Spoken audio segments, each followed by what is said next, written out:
Hello friends, RJ creation ચેનલમાં તમારા સૌનું સ્વાગત છે। તો હું ફરી પાછી આવી ગઈ છું નવા વિડીયોમાં નવી વસ્તુ શીખવા માટે લઈને। આજે આપણે શીખીશું ગુલ્ફીની સળીઓમાંથી સરસ મજાનો હિંડોળો કે ઝૂલો બનાવતા।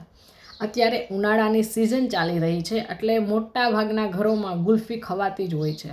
ગુલ્ફી ખાઈ લીધા પછી જે સળી બચે છે એને આપણે સાચવી રાખી અને કંઈક તેમાંથી ક્રાફ્ટ બનાવી શકીએ। તો આજે હું આ સળીઓની મદદથી જ તમને ઇન્ટરેસ્ટિંગ ઝૂલો બનાવતા શીખવીશ, જે તમને જોવાની અને બનાવવાની પણ ખૂબ મજા આવશે। તો ચાલો શરૂ કરીએ। સૌ પ્રથમ તો મેં અહીંયા 3 ગુલ્ફીની સળીથી ત્રિકોણ બનાવી લીધેલો છે, એને ચોંટાડી લેવાનો છે। તમે વિડીયોમાં જોઈ શકો છો, આવા મેં 2 ત્રિકોણ બનાવ્યા છે।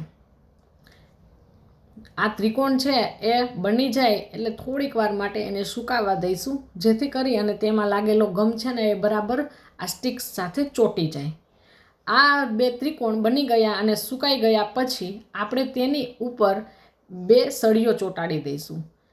હવે આપણે આ હિંડોળાનો જે ઉપરનો ભાગ હોય છે ને તે બનાવવાનો છે, એટલા માટે આપણે આ જે છે સળીઓને ચોંટાડી દેવાની છે।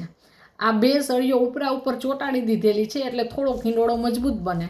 પછી બીજી 3 સળીઓ છે એ આજુબાજુમાં ચોંટાડી દેવાની છે। તમે જોઈ રહ્યા છો વિડીયોમાં, આવી રીતના ચોંટાડી દઈશું એટલે થોડુંક એનું જે દેખાવ છે ને સારો આવે અને હિંડોળામાં છત નીકળતી હોય ને એવો દેખાવ આવે, એટલા માટે આ કરવાનું છે, બરાબર। તો આ હિંડોળા ઉપર આપણે સરસ મજાનો જે છત જેવો ભાગ બની ગયો છે। હવે આપણે એને થોડીક વાર માટે સુકાવા દઈશું। હવે પછી આ હિંડોળાની ઉપર જે ઝૂલો બનાવવાનો હોય ને, નીચે પાઇટ જેને આપણે ગુજરાતી ભાષામાં કહેતા હોય એ બનાવવાની છે। તો એ બનાવવા માટે મેં આઈસ્ક્રીમની સળીનો યુઝ કર્યો છે। આ આઈસ્ક્રીમની સળીઓને 3 છે એ લીધેલી છે અને એક ચોથી સળી છે એના 2 કટકા કરી લીધેલા છે।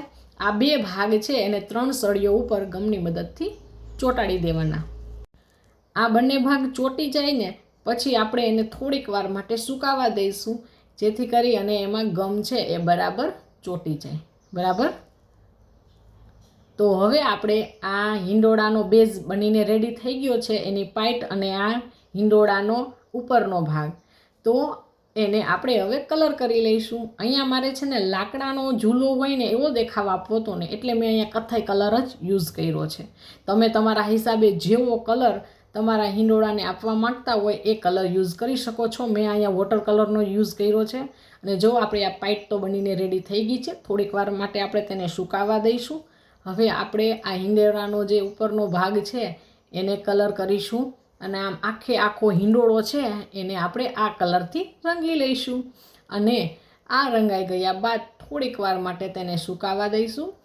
તો સુકાઈ ગયા પછી જો તમે આનો લુક કેવો આવે છે, ખૂબ જ સરસ લાગી રહ્યો છે ને આખો લાકડાનો હિંડોળો હોય ને એવો દેખાવ આવે છે। તો હવે આપણે આ હિંડોળાને સજાવીશું।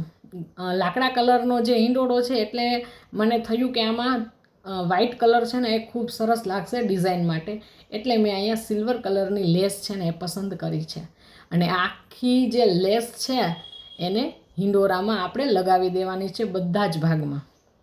તમે તમારા હિસાબે હિંડોળામાં જે કંઈ પણ ડેકોરેશન કરવા માગતા હોય એ કરી શકો છો। જુઓ તો આપણી લેસ છે એ પૂરા હિંડોળામાં કવર થઈ ગઈ છે અને કેવો લુક આવે છે જરાક કોમેન્ટ કરીને કહેજો। અને હવે આપણે જે છે આ જે ઝૂલો છે એને લટકાવવાનો છે આ આખા બેઝ ઉપર હિંડોળાને। તો અહીંયા મેં 2 જે લેસ છે ને એને જ ભાગ કરી લીધેલા અને ત્યાં છે ને આપણે એને ગાંઠ વાળી દેવાની છે બંને બાજુથી। પેલા 2 ભાગ કરી લીધેલા છે અને પછી બંને બાજુ છે એ આવી રીતના બાંધી લેવાની છે। તમે વિડીયોમાં જોઈ શકો છો કે હું કેવી રીતના એ કરી રહી છું। આ લેસ છે એને આપણે બાંધી લઈશું। સરખું જ માપ છે એ લેવાનું છે, નહીંતર હિંડોળાની જે પાઇટ છે એ ઊંચી નીચી થશે। એટલે બહુ પરફેક્ટલી આ કરવાનું છે, એક સરખું માપ લઈ અને આ બંને બાજુ આપણે બાંધી દેવાની છે। જો તમે જોઈ શકો છો કે સરખી જ આપણે બંધાઈ ગઈ છે। પછી આ જે પાઇટ હતી તેમાં આપણે છે એ ગમ લગાવી અને તે જે દોરીઓ બનાવી છે ને જે લટકાવવા માટે તેની ઉપર આપણે એને ચોંટાડી દઈશું। તમે જોઈ જ શકો છો આ વિડીયોમાં કે કેવી રીતના કરવાનું છે. હવે પછી આપણે અહીંયા મેં આગળનું ડેકોરેશન કરવા માટે સફેદ કલરની જ ઊન પસંદ કરી છે, કારણ કે આપણું આખો હિંડોરો છે એ સિલ્વર કલરમાં છે એટલે. અને પછી એના ઉપર ચિપકાવી દીધેલું છે આ ફૂલ બનાવીને ઊનના. અને પછી ક્લેની મદદથી 2 હાર્ટ બનાવ્યા છે અને મેં એ હાર્ટ છે એને પાઇટ ઉપર બેસાડી દીધેલા છે. તમે આમાં તમારા કાનાને ઝૂલાવવા માટે પણ રાખી શકો છો. મારે આ 100 પીસમાં રાખવાનું હતું એટલા માટે 2 હાર્ટ બનાવી અને ત્યાં લગાવી દીધેલા છે. તો મિત્રો, આપણો ઝૂલો બનીને રેડી થઈ ગયો છે. કેવો લાગ્યો એ કોમેન્ટ કરીને જરૂર કહેજો. અને આવા જ વિડીયો જોવા માટે મારી ચેનલને સબસ્ક્રાઈબ કરો, વિડીયોને લાઈક શેર કરો. આવજો.